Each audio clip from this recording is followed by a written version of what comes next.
Assalamualaikum teman-teman, balik lagi bersama kami di kisah horor ya. Kali ini saya akan bercerita tentang kualat Gunung Merapi ya, Firasat part 2. Sebelum cerita kita mulai, alangkah baiknya tekan tombol subscribe, like, dan komen. Semoga channel saya kedepannya lebih baik. Oke, langsung disimak.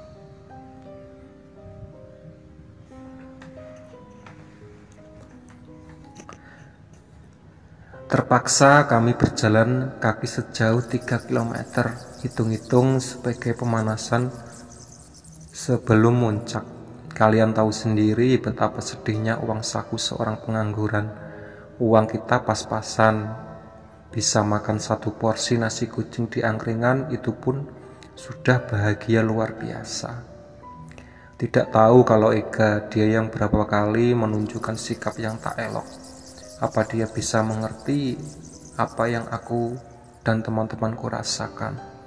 Atau malah dia hanya egois yang tak mau tahu perasaan orang? Entahlah, hanya Mulki yang mengenal betul karakter anak itu. Lantas mengapa kami tetap melanjutkan perjalanan untuk mendaki? Disitulah seninya. Kami, aku, Yoyo, Gundil, Ibang, Mulki, dan Kucai sudah sepakat ingin merasakan sedikit kepedihan hidup dari kegiatan-kegiatan pendakian yang kita lakukan, supaya di masa depan kita bukan termasuk orang-orang yang cengeng. Kalau kata Gundi, hal ini sering ia sebut dengan filosofi kuli bangunan.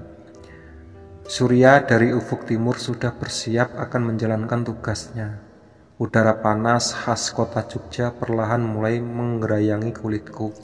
Penuh tak terasa mulai bermunculan dari tempat peristirahatannya. Kami berjalan membuat barisan.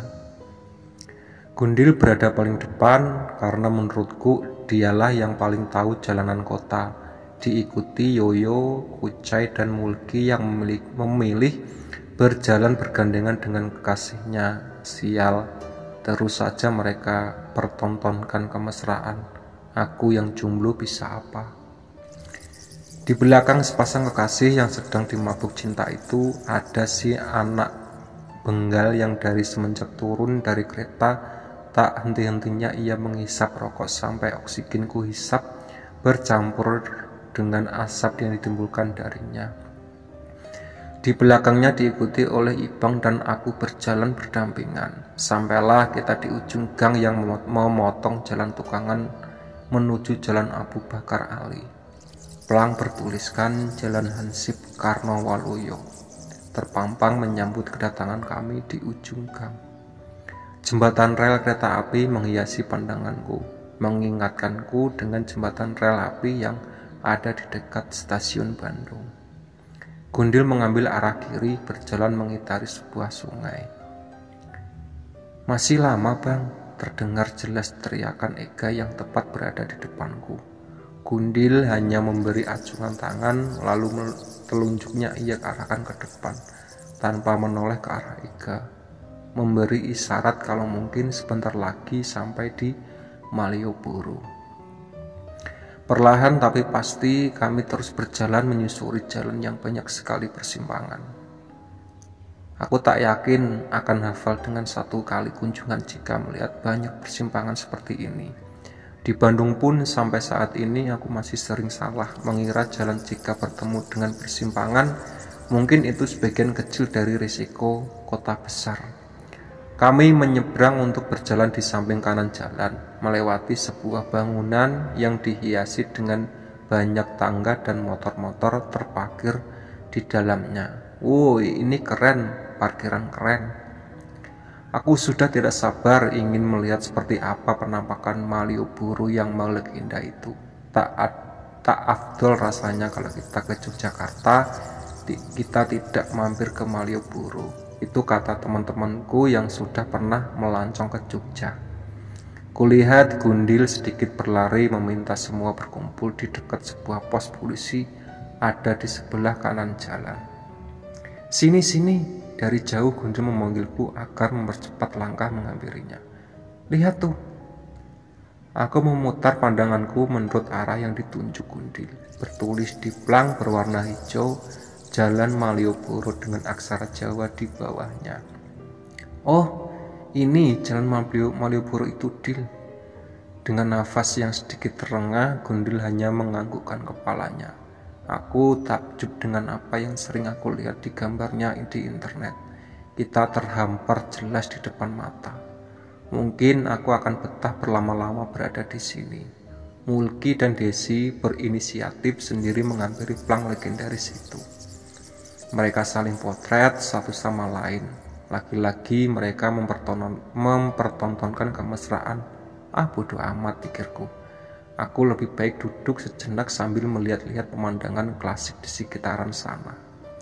Dip, ta, sini, teriak Mulki. Apa? Fotoin, mintanya. Mampus, emang sengaja dia terpaksa dan berat hati. Aku menghampiri kedua sejoli itu, memotret kemesraan mereka. Aku kembali ke pos polisi, duduk di samping Gundil. Mau kemana lagi kita, Dip? Tanya Yoyo. Nggak tahu, Yo. Gelap Jogja mah. Hahaha. Dil, bagusnya kemana? Tanyaku balik kepada Gundil. Kepalanya menengadah memandang langit, seperti berharap turun jawaban dari sana. Mulutnya berbisik sendiri seakan membacakan mantra, memancing turun jawaban yang tepat. Candi Borobudur aja gimana? Cetusnya. Kejauhan, Cukai menjawab. Aku pernah waktu sekolah ke sana, dari sini jauh banget, gila. Lanjutnya seraya menatapku. Ya udah, Prambanan aja gimana? Usul Gundil menyodorkan pilihan. Nah, itu boleh deh. Tapi naik apaan dari sini? Masa iya jalan kaki lagi? Tanya Kucai. Kita naik bus aja, murah kok, jawab Gundil. Yoyo lalu memanggil Mulki dan Desi yang tengah asik berbincang mesra di plang Malioboro. Mereka pun menghampiri kami sambil tetap bergandengan tangan, bersyukur setelah diumumkan destinasi selanjutnya akan berkunjung ke Candi Prambanan. Semua sepakat termasuk Ega.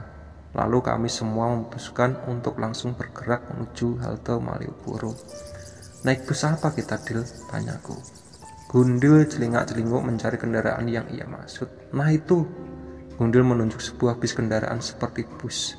Hanya bentuknya lebih kecil dan imut. Bus itu berjalan semakin pelan, akhirnya berhenti di tempat halte yang kita singgahi. Trans Jogja, wih keren juga.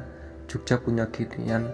Kalau di Bandung mungkin ini sekilas Damri, bus dalam kota. Satu persatu dari kami pun menaiki bus Trans Jogja itu, diwakili dari Kucai hingga seterusnya sampai giliran Yoyo dan aku menaiki bus itu. Ada yang aneh ketika Yoyo melangkahkan kaki ke dalam bus. Dia mendadak mengembalikan langkahnya kembali ke dalam halte, sehingga membuat sedikit terkejut dan hampir menabrak tubuhnya. Kenapa, Yo? Ayo naik, kataku. Kamu duluan deh, pintanya. Aku pun menyalipnya. Dia berhenti sejenak di dalam halte sambil sesekali memainkan matanya ke bawah, seraya menggelengkan kepala. Kenapa sih kamu? Ayo naik. Aku menyembul dari pintu bus untuk menarik Yoyo ke dalam. Kami semua duduk di kursi yang sudah disediakan, meletakkan carrier tepat di depan kaki kami. Di dalam kendaraan yang kami bagiku super nyaman itu, aku melihat raut muka Yoyo yang melukiskan kegelisahan. Coy, ngomong kenapa sih? Gelagat kamu aneh dari tadi aku perhatikan. Paksaku yang sedikit kesal. Aku hanya tahu Yoyo tidak akan seperti itu kalau tidak ada apa-apa. Nggak ada apa-apa, Dip. Kita banyak-banyak doa aja deh. Semoga kita semua baik-baik aja, katanya. Aku tidak menimpanya lagi karena perhatianku teralihkan oleh obrolan Gundil sepanjang perjalanan. Dia juga selalu memberitahuku suatu saat yang menurutnya menarik, seperti menunjukkanku jalan ke Bandara Adi Sucipto. Tak hanya dia pun bercerita banyak tentang Prambanan hari itu. Dialah tour guide-nya. Sekitar setengah jam yang kami butuhkan untuk menunggu dalam bus sebelum akhirnya kami turun di sebuah persimpangan yang Gundil bilang Jalan ke kiri ini jalan ke pintu masuk Prambanan. Carrier kami gendong kembali kemudian berarak menuju pintu masuk candi. Tak pernah aku melihat Ega tidak menghisap rokok kecuali saat kami berada di dalam kereta api semalam. Kuat banget ngisapnya. Aku yang perokok pun tidak seberat itu. Mungkin sudah beberapa bungkus ia habiskan sejak tadi. Aku akui untuk urusan menghisap rokok, aku mengacungkan 4 jempol kepadanya. Matahari semakin meninggi. Dari kejauhan aku melihat seorang wanita tua dengan bakul di punggungnya, menatap kasihan ke arah rombongan kami. Yoyo tiba-tiba menghampiri wanita tua itu dengan berlari. Dia mencium tangannya. Siapa wanita itu? Yoyo seperti mengenalinya. Aku yang dihinggapi rasa penasaran menghampiri mereka berdua di pinggir jalan. Gundil pun yang melihat kejadian itu ikut menghampiri wanita itu. Otomatis teman-temanku yang lain mengikuti. Kami mengerumuni wanita tua itu. Kamu kenal nenek ini yo? Tanya Gundil. Yoyo tidak menjawab pertanyaannya. Dia hanya diam terus memandangi wanita itu. Kamu mau jajan apa yo? Tanyaku. Namun Yoyo tetap tak menjawab. Wanita itu melihat ke arah wajah kami satu persatu dengan seksama. Bukannya menawarkan jajanan, wanita itu malah bertanya, sampean ajeng teng pundi? Aku yang sama sekali tidak mengerti bahasa Jawa menanyakan artinya kepada Gundil. Dil, naon cenah Dil? Katanya kalian ini mau kemana? Jelas Gundil. Oh, kami mau ke candi nek. Habis ini kita mau mendaki Gunung Merapi, terangku. Terus teng dalam tas niku nopo kok wonten bau sing boten sekeco? Ucap wanita itu dengan mengenduskan hidungnya. Kulihat wajah Yoyo berubah keheranan. Dil, aku tetap mengandalkan Gundil untuk menerjemahkan kata-kata yang tak ku mengerti. Nenek ini nanya, katanya kita bawa apa, soalnya dia mencium bau busuk banget. Aku seketika merasa resah karena hidungku tidak mencium bau busuk apapun. Sial, ada yang bawa barang aneh enggak ya? Aku melontarkan pandanganku, menanyakan kepada rombonganku, aneh memang mengapa aku tidak dapat menciumnya. Kemudian aku memerintahkan semua termasuk aku sendiri untuk memeriksa isi carrier. Takutnya ada bekal makannya sudah membusuk. Aku dan Yoyo pun menyempatkan diri untuk memeriksa isi tas yang lain. Hasilnya tidak ada satupun yang berbau busuk. Wanita itu lalu pamit sambil berkata dalam bahasa Jawa, atos-atos seumpami bau niku tasih enten, boten sah ngarep sampean saged selamat, meski mangke enten sing dadi korban. Celaka kita, Dip. Gundil panik. Apa katanya, Dil? Nenek itu bilang kalau bau busuk itu masih ada, jangan harap kita bisa selamat. Pasti ada di antara kita yang harus jadi korban, jelasnya. Hah? Apa maksud nenek itu? Kenapa tidak dapat mencium bau busuk yang dia maksud? Bukan di tas kali, mungkin maksudnya bau badan kita. Kita kan belum mandi, perkataan Ibang menurunkan tensi keresahanku. Memang badan kita sudah tercium sedikit bau. Oh ya udah, nanti kita mandi aja di rumah saudara aku. Nanti aku minta dia jemput kita. Gundil menyarankan ide yang bagus. Bangsat, bikin kaget aja nenek itu. Ngomong aja belibet kayak cowok. Kalau cowok udah aku hajar nih orang. Ega mengerutku. Jaga omonganmu ga, seru Mulki. Kami lantas merapikan kembali isi carrier yang sudah kami acak-acak itu. Menaruhnya kembali di punggung, lalu melanjutkan langkah kaki menuju pintu masuk candi Prambanan. Kami terus masuk ke dalam menuju loket untuk melakukan administrasi. Setelah terselesaikan administrasi, kami semua berkeliling untuk melihat salah satu peninggalan di Indonesia yang paling bersejarah itu. Loh, Mulki sama Desi kemana? Aku menanyakan keberadaan Mulki yang mendadak hilang. Ke kamar mandi dulu katanya, jawab Yoyo. Kami pun melanjutkan melihat-lihat keindahan candi Prambanan. Udara yang masih sejuk berseliweran di antara celah-celah tubuhku. keren banget. Aku merasa takjub dengan apa yang kulihat ini. Peradaban zaman dahulu dapat membangun candi sekeren ini. Itu luar biasa. Dip, Desti sama kalian nggak? Mulki menepuk bahuku dari belakang. Dia terlihat panik. Lah, bukannya tadi bareng sama kamu kamar mandi kan? Iya, tapi pas aku keluar dari toilet, di luar dia udah nggak ada. Aku cari-cari juga nggak ada.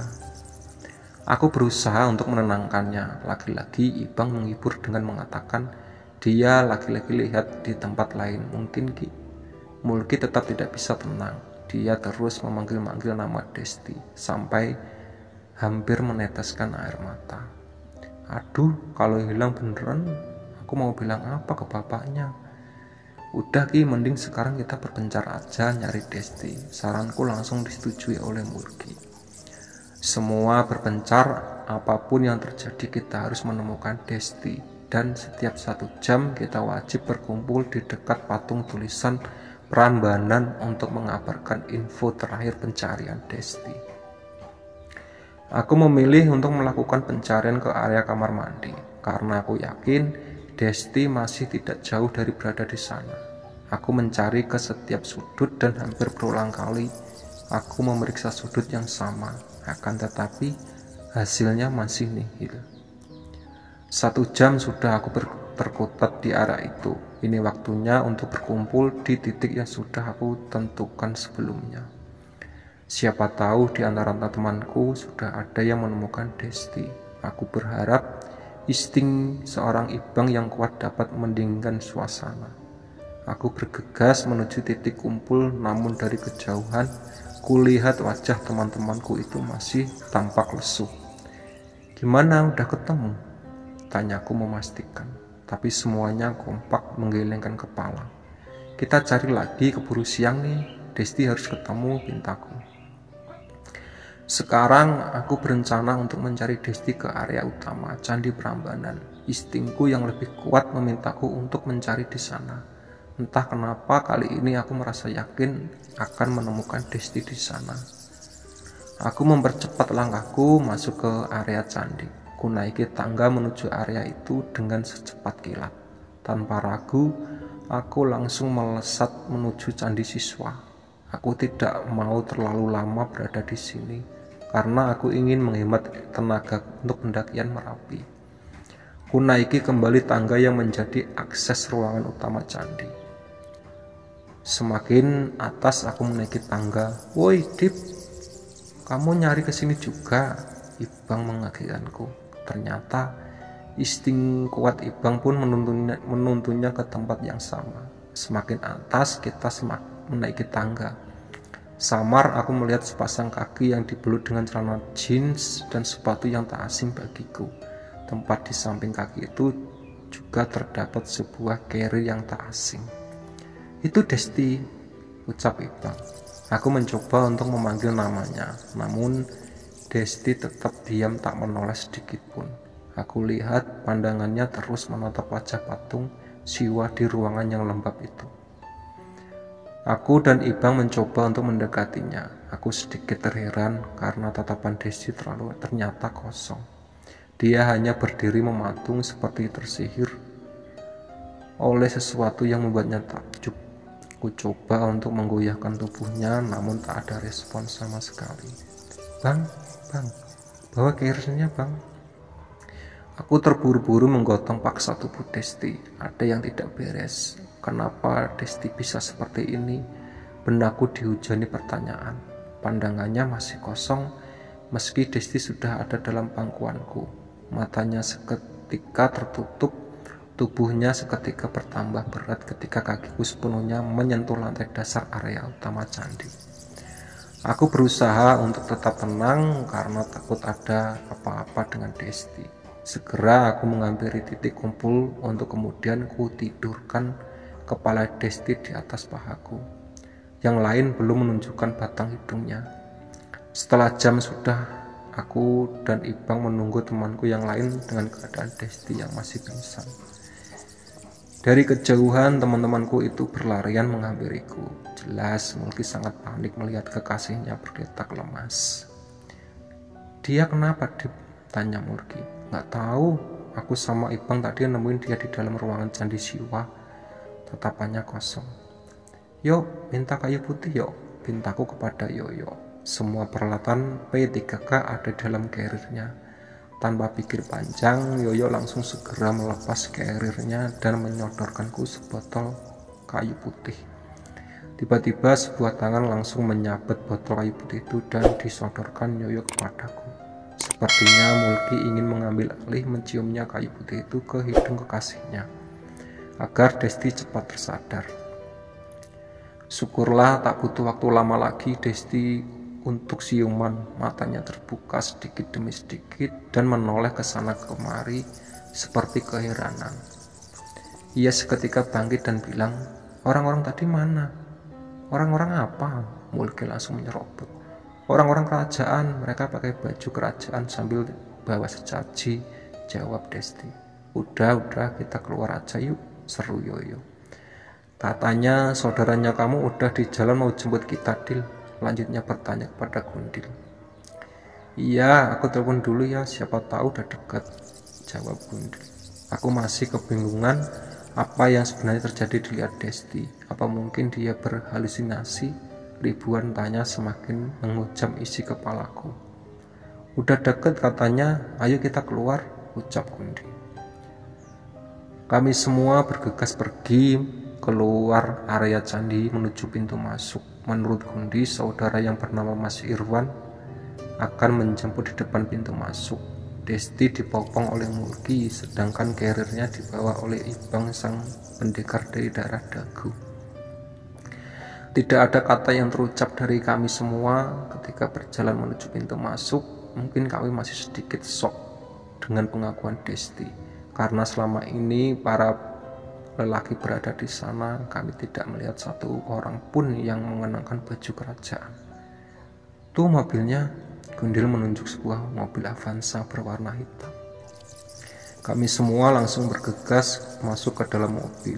Mobil yang berkapasitas sekitar 7 orang itu kami jejali.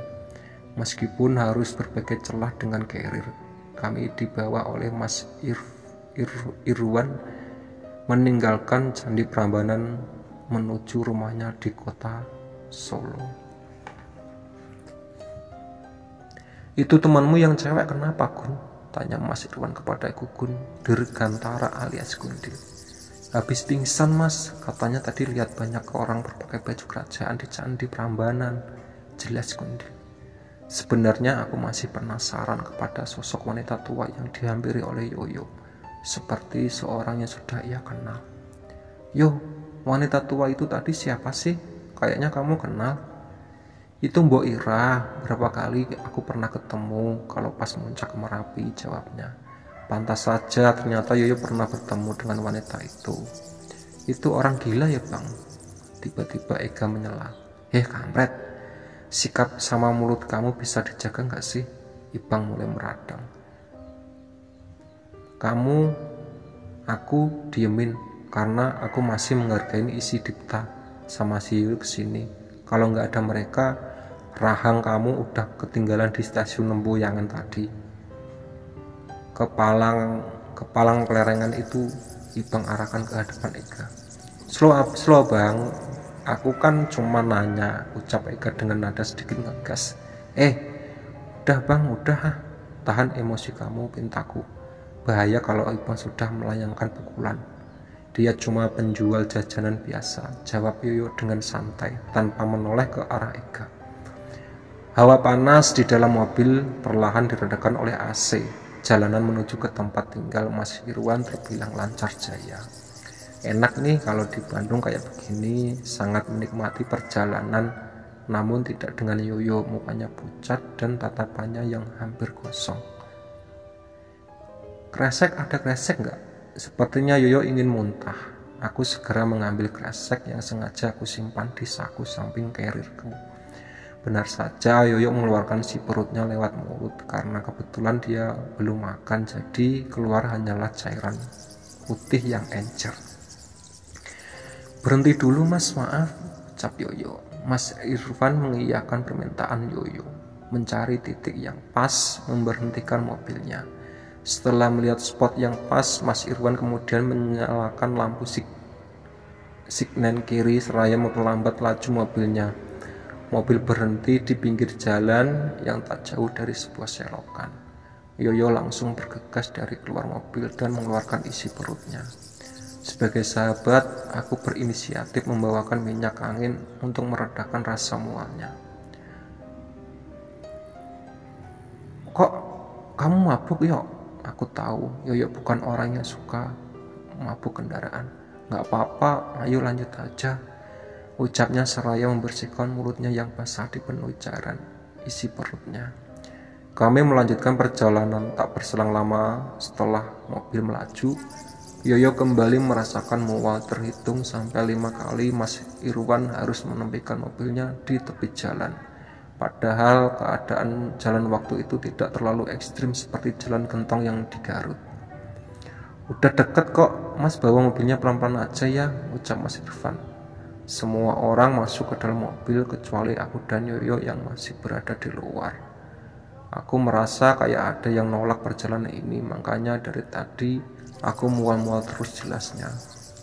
Yoyo memang sensitif, dia sangat peka terhadap energi halus yang menghampiri dirinya. Kali ini aku mencoba untuk menenangkan Yoyo, karena mungkin saja itu efek dari kelelahan. Mungkin kamu kecapean, Yo, ayo kita ke dalam mobil saja. Tanggung, katanya udah deket. Aku dan Yoyo melangkahkan kaki masuk ke dalam mobil. Di dalam perjalanan yang katanya sudah dekat itu, aku melewati sebuah universitas ternama di kota Solo. Dan memang tak lama dari sana, jalanan semakin menghimpit sampai akhirnya mobil berhenti di sebuah rumah yang unik. Rumah itu mempunyai 2 lantai dan 2 garasi yang berbeda, satu khusus motor dan satunya lagi khusus mobil.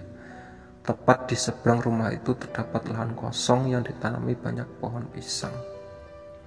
Satu persatu dari kami menuruni mobil dengan usaha yang lebih ekstra, karena barang bawaan kami bukan barang kecil.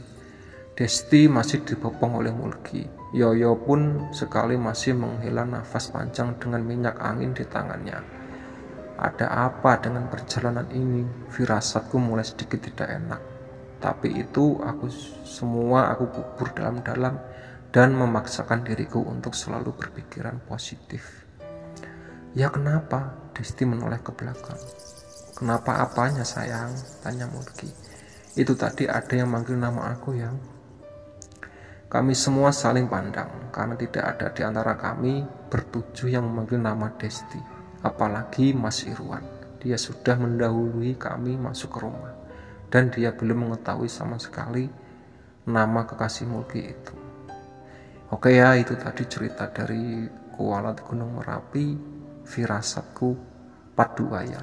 Sebelum ceritaku tutup, alangkah baiknya tekan tombol subscribe, like, dan komen. Semoga channel saya kedepannya lebih baik.